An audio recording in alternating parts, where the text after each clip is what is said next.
Ayuda nga gikan sa national government alang sa mga biktima sa Bagyong Odette sa Dakbayan sa Talisay, iapod-apod na. Ani ang report ni Femery Dumabo. Gitugan ni Talisay City Budget Officer Edgar Mabunay nga sud ning unang semana sa Pebrero, sugdan ng pagapod-apod sa ayuda nga gikan sa national government. Alang kini sa mga severely affected sa Bagyong Odette.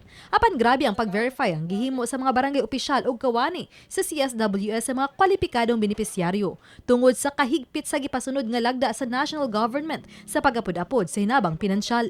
Kanang lisod man gyud ang process amo gikuan gyud namo magibantayan press ra gyud na sa SAP nga og katong matagaan niya dili siya kuan man gyud makiha man gyud ang kapitan mo na ang mga kapitan sad karon careful kaayo kay ang ilaha gyud severely affected low income. Ang kwalipikado nga benepisyaryo makadawat og tag sa kalibo ka pesos ang matag miyembro sa pamilya apan kadtong kapin na silima ang family members 5,000 pesos ang labing dakong kantidad nga madawat. Mato ni Babunay, wa madungagi ang gihatag sa national government netong Disyembre nga 13 milyones pesos. Sa inisyal adunay kapin lang sa 3,000 ka banay ang makadawat.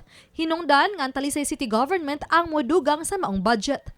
If in case nga dili kanang daghan kuan gyud siya ang ma-qualify ba, willing man sad mi mo augment kay nangita naman lang sad ko og funds nga para ma-augment ato sa kanang 5,000 niya. Sige na sad mi og kanang meeting lang pod for unsay another nga katong mga affected. Sa mensahe nga gipadala ni Talisay City Mayor Samsam Gulyas, dulan sa 90 milyones pesos ang idugang sa kagamhanan aron mas daghang mga biktima sa bagyo ang makadawat sa hinabang pinansyal. Uban ni Jun Solon, ako si Femery Dumabok. Balitang Bisdak.